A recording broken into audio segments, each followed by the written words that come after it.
Hi everyone, so here I am back again to do another video for you. This time I'm going to do a clematis. I've got one here all ready to show you. There we are. Get it back. I always find it difficult because I'm going the opposite way to the way it's going on camera. Everything's in reverse, so anyway, failing my techniques with the camera. As I've said before, I don't operate the camera. I'm trying to do it all myself because I don't have a cameraman. So I try and keep in view as much as I can, but bearing in mind it's difficult to watch what I'm doing and watch the camera at the same time. So anyway, we'll get on with it. So we'll start off by showing you the equipment that we need to do the job. So first of all, I've got a veiner here, which is actually a Clematis veiner. This is from the wide petal variety. I've got one for a Montana veiner, which is a different kind of veiner, so I'll do that at a later time. I'm not going to confuse you by doing more than one. And for that one I'm going to use a side petal from a Cataleya orchid, but if you want smaller petals you could use something like this one. This is an orchid veiner, orchid cutter rather, but you could use a lily cutter or anything like that if you wanted to do an 8-petal variety rather as opposed to a 6-petal variety, because there's lots of different varieties in clematis. So it may be a matter of deciding what cutters you've got as to what clematis you're going to do. It doesn't really matter. Clematis looks like a clematis, doesn't it? And nobody's going to argue with that. So and these are the leaf veiners. I've got 2 here in this set. All of these veiners are all from Alderval veiners, but there are a lot of companies out there like Great Impressions and people like that that do nice veiners. Some are more expensive than others depending on where you go. Some of them are, even for me, too expensive, but there we are. But these are made from the actual petals, so they are botanically correct. Right, so we'll start off by making the flower. So to make the flower, I've started off with a base colour. Unlike some of my other flowers, I haven't started off with white. I have started off with a lilac colour, and for that I've coloured it with this Sugar Flare colour, which is lavender, from the new pastel range that they have, to get this pale colour.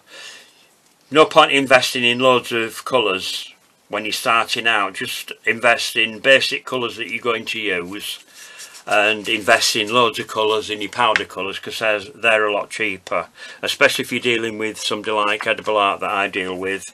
Very reasonable on price. If you can't get them from your Sugarcraft shop, then you can find them online. If you go to Edible Art World of Colour, you can find them on there. I'm only going to cut 1 petal out, so I'm not rolling loads of paste out here. Don't go too thin with it because you need to get a groove with it, unless you're using the groove board.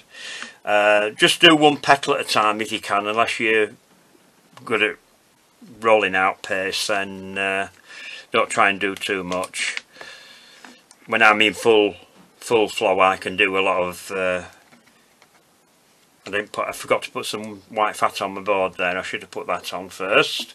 Like I keep saying to people, if you're watching me for the first time, if I do something wrong, I'll tell you that I've done it wrong, and I won't edit it out. I'll leave it in, because you're not going to learn just by your mistakes. If I make a mistake, I can show you how to correct it. So that's why I always leave it in. Right, now the wires that I'm using, it's a 26 gauge wire.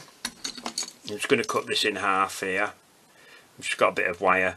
Normally you could cut them into either 3 or into 4, depending on, 4 is probably ideal for doing this sort of thing, because you only need enough wire to go up your petal, and then enough wire left to tape onto your stem. So we'll start off by getting this wire. You need this wire to go as far up your petal as you can. So between your finger and your first finger and your thumb, feed the wire up. You can feel it go up, If it comes out, just pull it back and go back in again. But you don't want your wire to show anywhere. I will show you a different method in a minute when I come to do the leaves. Right, so we'll just get rid of that paste. Keep that in your bag, keep it covered because it dries out. So the next thing I need to do then is to thin the edges. Now, rather than thinning the edges with a ball tool as normal, because if you look at the veiner, it's frilly around the edge, and of course that is smaller than the veiner, but you still have to put that back in even whichever way you do. So for that I'm going to use my silk veining tool, which I've just had, and I've put it down here somewhere. Let's see what I've done with it. I'm always losing tools when I'm doing things. Instead of having them all lined up as I should do, I haven't dropped it on the floor, have I? Wouldn't surprise me. Nope, that's not it. Just bear with me a second while I find where I put it. I should have another one in here anyway. I've got more than one, fortunately.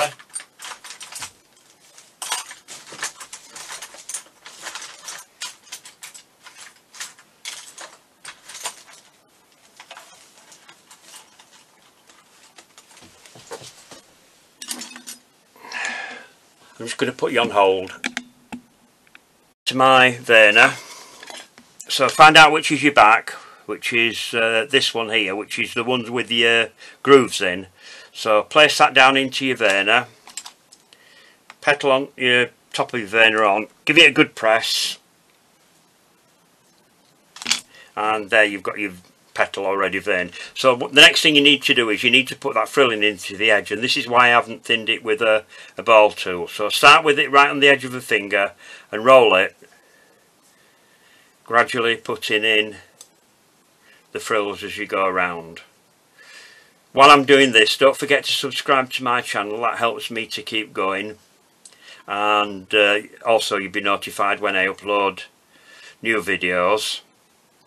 Don't forget to like if you enjoy the videos, and also don't forget to leave comments in the underneath the video, and if you've got any suggestions or anything you'd like to see me do, please ask away.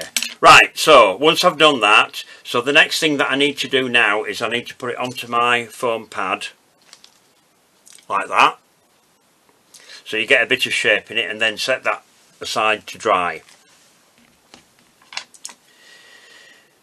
Now the next thing I need to do, before I do the leaves, I'm going to show you how I did the centre. So I've got a bit of wire here ready, and this is the centre. I don't know whether you can see that if I put my hand behind it. There's quite a lot of stamens in this. The stamens for the centre of your clematis, what we need is a piece of wire. I've just got some thin wire here. I'm only going to use thin wire for this because you don't need anything too thick. I've done this before in other videos, so I'm not going to do like I usually do and count it all out because it'll take too long. I'm just going to wind it round 2 fingers. Well, you could wind it round 1 finger actually for this. And basically you need to go round about 100 times. I know that sounds a lot, and if you're counting it, but I mean, you can do it like me and just keep going until you think you've got enough. But there are a lot of stamens in the centre of a clematis, and it depends how realistic you want to be as to how far you're going to go. So I'll leave it at that. I've got this a bit tight, so I might not be able to get it off my finger. So I've got chubby fingers here.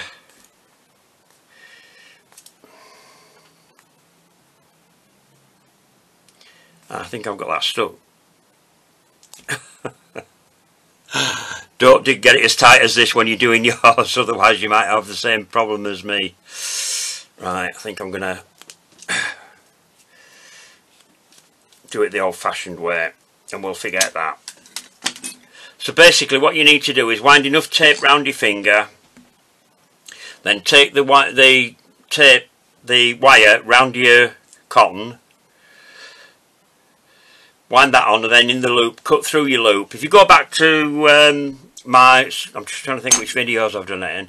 If you go back to my Christmas videos for the hellebore, you'll see how I've done the centre there. The only difference there is, all you're going to do is leave the cotton stamens as they are. I'll just put those on against my hand so you can see them. And then what I've done then is get some hairspray.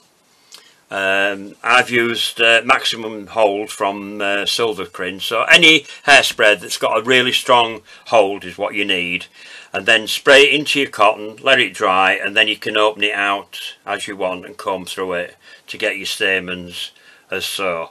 Now with some flowers then you'd need some pollen on the end of it, but you don't need that for the centre of a Clematis, because that's basically how they are. Right, so I'll just pop that to one side. And the next thing I'm going to do is to do the leaves. Now I've done loads of leaves in the past, but for anybody that hasn't watched me before, it's mainly more to do with the colours and things like that you're going to use that I'm going to do this. So I've got some green paste here. I only use one green. I know I keep repeating myself for people that have watched these videos before. I use either Holly and Ivy from Sugar Flare, sorry, Christmas Green from Sugar Flare, or Holly and Ivy from Squire's Kitchen. A similar sort of mid-green colour is what you want. You only need one colour. You don't need to get loads of different colours. There are a lot on the market, but I don't use them. I have some that I've used once and thought, no, I don't like that. Because you need a background colour to start off with, and then you can dust it to the colour that you require. Right, so I'm just going to roll out a small bit of paste just to do an odd leaf here. I'm not going to do loads, because if I was doing this from scratch then I would do a load, but I've already got a load of leaves made, and I'm using my trusty little ridge rolling pin for this. But if you've got the ridge boards, then use the ridge boards, and don't forget, when you've rolled your paste out, turn your paste over so you can see where your ridge is before you cut your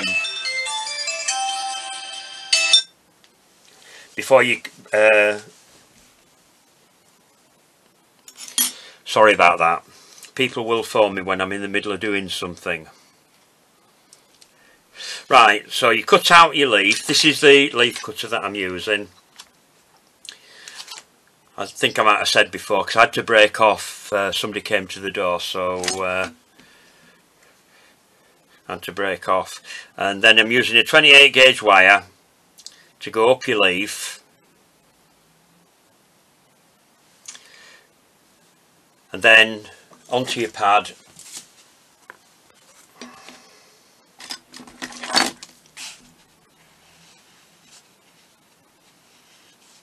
Thin your edges.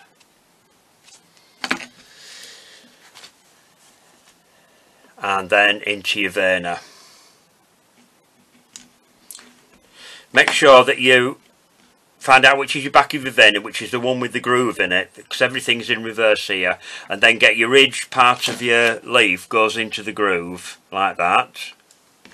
Then top of your veiner goes on. I haven't thinned my edges on this. I should have thinned the edges, but I'm doing this for speed. Sometimes I don't always do it. It depends on what it looks like when it comes out. But don't thin your edges after you've done your veining, because it takes the veining off. Some people show you how to do it that way, and I don't. So then it needs to go into your foam, the same as your petal did. And then that's it, bit finished.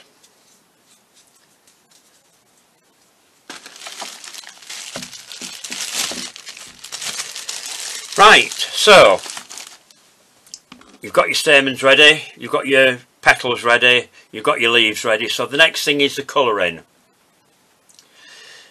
Now I've got one here that I've sort of partially started, and the reason for that is because unfortunately when I started doing my video I forgot to switch my sound on. Did the whole video, then realised I hadn't got any sound on, so I had to do it all again. So this time with the microphone switched on. One of my little this is the problem when you're doing things yourself and you haven't got anybody to do your filming and things like that. So I'm using two colours here from Edible Art. I'm using lavender and I'm also using Empress Purple. Now first of all I'm brushing the lavender all over the petal.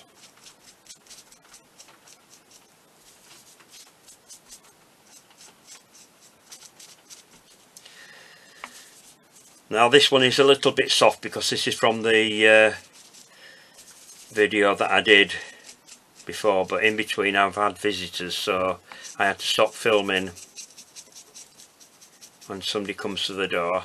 And then go over the back lightly with your colour and turn back over. Then the next thing I'm going to do is I'm going to go into the Empress Purple now, and I'm going to brush down the centre of the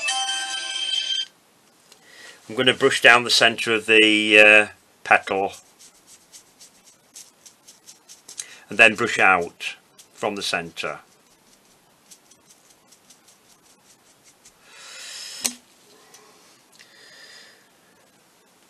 So when you finish, then this is the effect you get with your petals.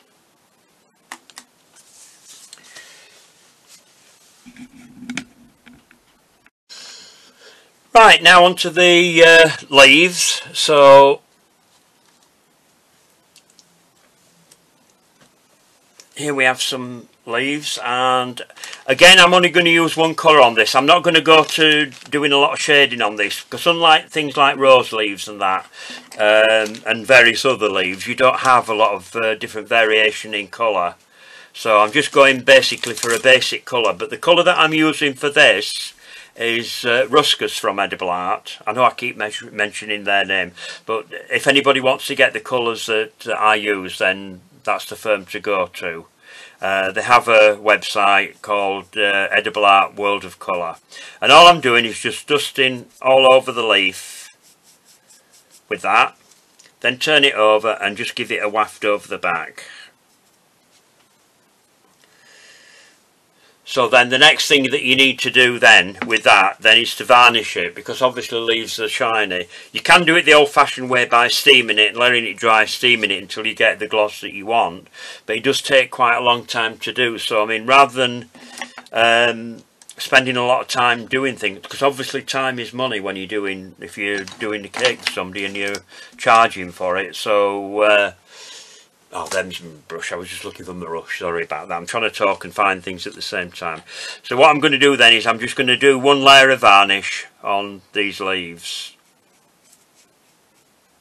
Now it does dry very quickly, so rather than steaming it, letting it dry and steaming it and building it up that way, one layer of the leaf glaze, and it takes a few minutes to dry, and then you're ready to go. So just pop that out through the way. But also as well, like I've said before, don't forget to clean your brushes when you've finished varnishing things. I'm only using cheap brushes for this. Don't use your good brushes. Otherwise your brush goes hard and you can't do anything with it then. So we'll just get rid of that out of the way. Finish with that. So the next step is now to assemble all of the flower. I hope I've fitted everything in, because I've kept being broken off while I've been doing this video. The people phoning me or coming to the door or whatever. So I've tried to remember where I was with everything. Now to put it together and to assemble everything, I'm using Nile Green stem text for this. Because they have got quite light green stems, have Clematis. So I start off by, first of all, because these are quite wide, by putting 3 petals in. So if you start your tape off directly underneath your petals,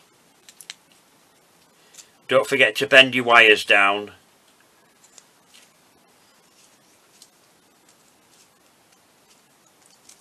And keep your tape as close to the top as you can. But what you need to do is make sure that when you've got 3 of the petals in, you pull your petals down so they're nice and tight in, so they're not going to move around. If your petals or leaves or whatever are moving around when you've taped things together, it's because you haven't done that. You need to keep everything tight.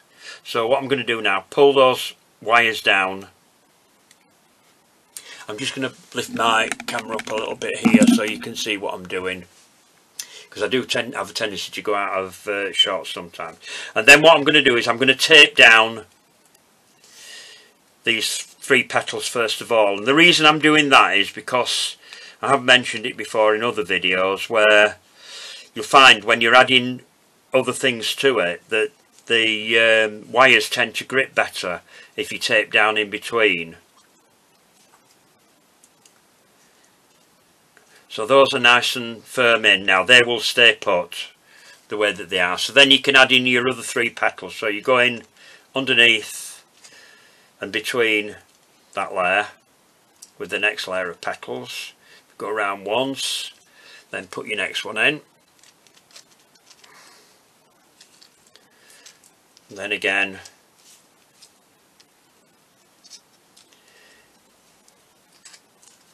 And put your last one in.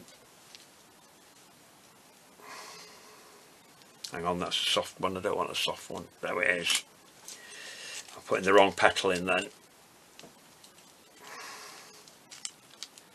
You can put these together while they're soft if you want to. Sometimes you find with some flowers they do go together better if they're soft, but the only trouble is they can come off the wires. So if you're not confident of that, then wait until they're dry.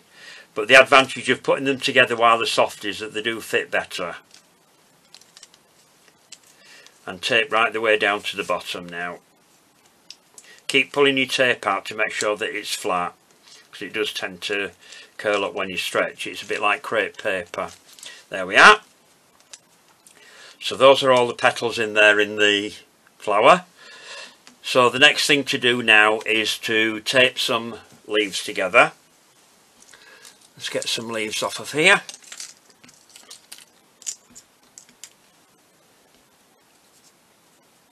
I'm going to do about 5 leaves I think for this one, because I've got another flower over there that I can put. These large flowers, you don't really need to do lots of flowers together for a spray for a cake, because they're quite large flowers to start off with. You only need 1 flower and some leaves. I don't bother with buds with these because they can look a bit big and clumsy. I'm just looking for another piece of wire there. That'll do. I'm just going to use another piece of wire here to tape my leaves onto. It does help sometimes because it helps to stiffen the wires up. Although they're quite being a trailing plant, they're not particularly stiff. When it comes to a spray, you do want them to stay together. Unless you wanted to trail down a cake, then you could do it with softer wires. But it depends on how you want to display your leaves as to what sort of size wire you want to use with it. That's not going on very well, is it? You have to put your leaf on to start off. Once you've got it going, it's not too bad when you get some more leaves in. Right, put another leaf in.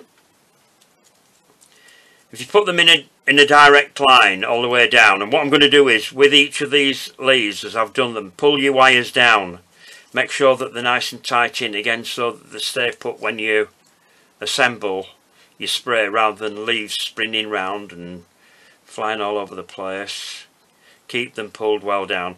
But the only reason that we leave a little bit of wire on this type of leaf where they are directly on the stem is because you don't want to break your leaves when you're assembling them. If you do a few twists before you put the next leaf in, it just gets it out of the way. Then you can pull your leaf down to the wire and make sure that it stays nice and firm.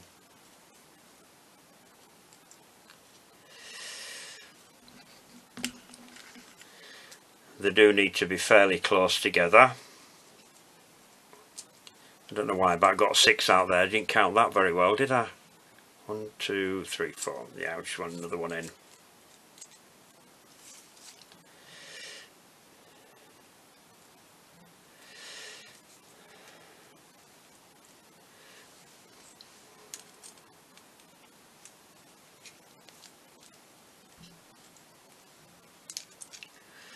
You just need enough wire at the bottom to attach it to your flower to make finish the spray off.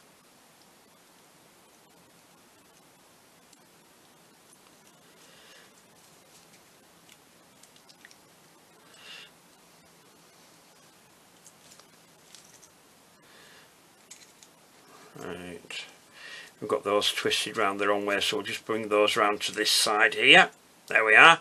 And then you can just spray your leaves out like that. So you've got your sprig of leaves. And then what I'm going to do is I'm just going to tape down to the bottom, and then I'm going to come back just underneath the last leaf, and I'm going to bend the wire on the flower and then tape that in there, so then the leaves are actually behind the flower as it would grow on the vine. We call it a vine because it is a climbing plant.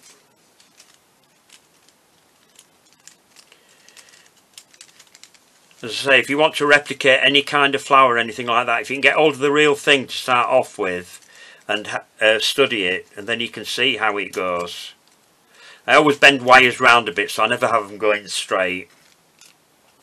So that's the finished flower. I hope you've enjoyed that. As I said before, don't forget to subscribe to my channel, and if you've got any comments or any suggestions for anything you'd like to see, then, or any questions you'd like to ask, leave them in the comments below, and come back and see me next time. Hope you've enjoyed the video, and I'll see you next time. So take care, have a nice day, and stay safe.